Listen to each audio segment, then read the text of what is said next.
Hi guys! Welcome back to my channel, and for today's vlog nga is tuturuan ko kayo kung paano magkakaroon ng Meta badge or paano natin ma-verify yung ating account dito kay Meta.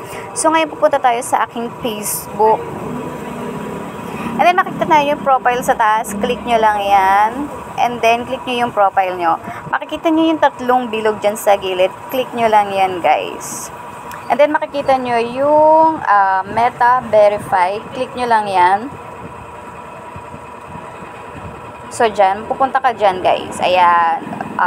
Build trust with Meta Verify. Ayan yung mga benepisyo dyan, guys. Magkakaroon ka ng blue badge para malalaman nilang legit talaga yung page mo or yung iyong Facebook. Tapos, pwede ka rin humingi ng tulong sa kanila is matutulungan ka na sa mga support.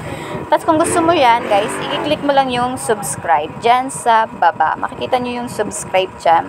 Ayan.